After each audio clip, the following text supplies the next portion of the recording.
Enzo Recto, kalaban ang katiwalian at kasinungalingan, kakampi sa katotohanan at kabutihan. Alam na natin na lumabas ng bansa itong mag-ina. Alam natin na lumabas ng bansa itong mag-ina, si Loren at si Leandro. Leandro Leveste, Loren Legarda. Ay hindi nga nagpaalam kay Senate President Win Gatchalian eh. Pero nag-file naman daw pala ng medical leave, magpapagamot daw. Biglang nagkasakit si Loren. Biglang nagkasakit, magpapagamot sa Europa. Ayan. Pero hindi nagpaalam sa Senate President, sa leader nila, sa Senado. Nag-file lang ng medical leave. Sabi ng Secretary ng Senate, ano daw, August 3 to 5. Ngayon, itong si Leandro hindi binanggit ng Kamara kung nagpaalam kay Speaker Bujidi. Pero yung mag-ina, hindi magkasabay umalis, pero yung destinasyon yata pareho lang, papunta sila ng France. Ang pinag-uusapan ngayon, babalik pa nga kaya? Ako, ang sabi ko, di ba? Kung napanood niyo yung programa ko, ang sabi ko, babalik yan. Hindi kaya ni Loren yung ginagawa ni Saldico.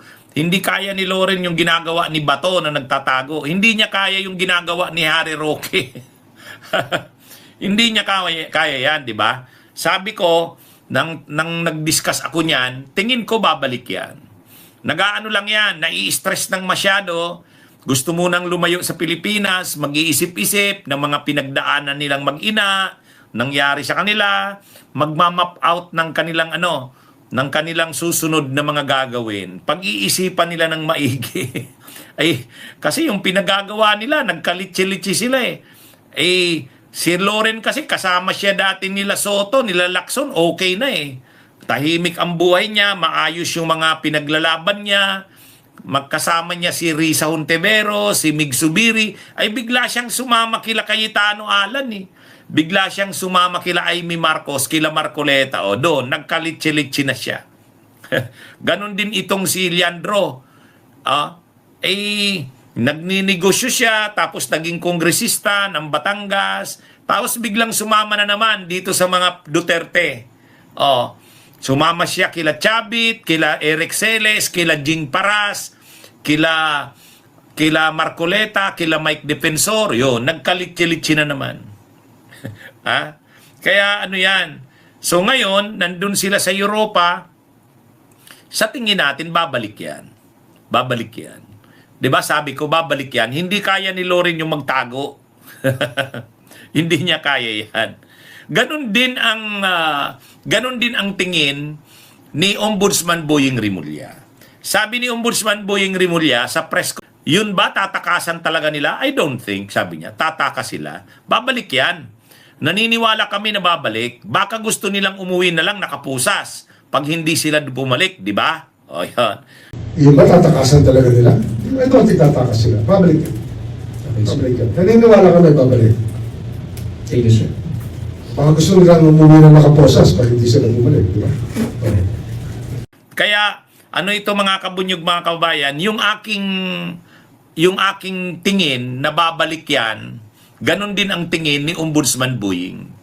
Hindi yan tatakas sila Loren sa kasi Hindi nila kayang magtago. Hindi nila kaya yan. Hindi madaling magtago eh. Si Bato pwede. Si Harry Roque pwede, kaya niya yan. Pero itong si Loren sa si Leandro, hindi nila kaya yan. Kaya ang gagawin talaga nila niyan, haharapin na lang nila yan pagbalik nila. Kaya lang ang tanong, anong gagawin nila pagbalik nila? Haharapin ba nila yan na katulad ng Marcoleta? Sasama ba sila kay Marcoleta? Kay Mike Defensor? Yan yung tanong. Didistansya na ba sila diyan sa grupo na yan? Kasi diyan sila napahamak eh. Diyan sila nakarma, diyan sila nagkalitsi-litsi. Di ba? Ayan yun. Kaya tama si Ombudsman Boying, ganun din yung pananaw ko eh. Kung nanonood kayo sa mga talakayan ko, ganun yung sabi ko. Sabi ko, babalik yan. Hindi naman magtatago yan doon. Hindi niyan tatakasan. Mahihirapan sila. Hindi kaya yan ni Loren, hindi kaya yan ni Leandro. Babalik yan. Kaya lang, ano lang yan, sobrang nai-stress na. Masyado nang nai-stress yan si Loren. Gusto munang magpahinga, dumistansya muna. Mag-isip-isip. Mag-isip-isip ng isa, dalawa, tatlo. Mag-usap silang mag-ina. O, di ba? Ngayon, tama yung sinabi ni Ombudsman Buying. Kasi pag hindi sila bumalik, magiging silang wanted. Magiging silang wanted. Kakasuhan pa rin sila ni Buying eh. Kakasuhan pa rin sila ni Buying. At pag nakasuhan sila, fugitive from justice sila. Kaya ba ni Loren yon maging fugitive from justice? Mukhang hindi kaya, hindi niya kaya yon. Kaya sabi ni Ombudsman Buying, babalik yan. I don't think tatakas sila, sabi ni Ombudsman Buying. Babalik yan, naniniwala kami babalik. Kasi baka gusto nila umuwi ng nakapusas. Yun ang warning. Pag di raw bumalik sila Leandro at Loren, uuwi silang nakapusas. Yan ang babala ni Ombudsman Buying Rimulya. At alam naman natin si Ombudsman Buying Rimulya, gagawin niya yan. Gagawin niya talaga yan. At hindi rin kaya ni Loren na umuwi ng nakapusas. Nahihiya yan. Mahihiya yan. Siyempre yung kanyang karir, matagal siyang broadcast journalist, diyan siya nakilala. O tapos ngayon uuwi siya nakapusas. Di ba? Hindi kaya ni Loren yan. Kaya sa totoo lang uuwi din yan. Kaya yung sinasabi nga ng marami, hindi yan babalik yan.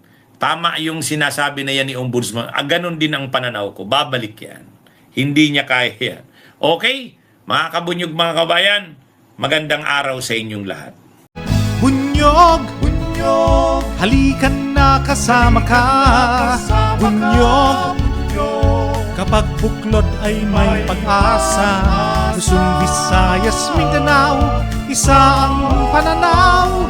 Sa bagong Pilipinas ang bunyog isisigaw. Bunyog, bunyog.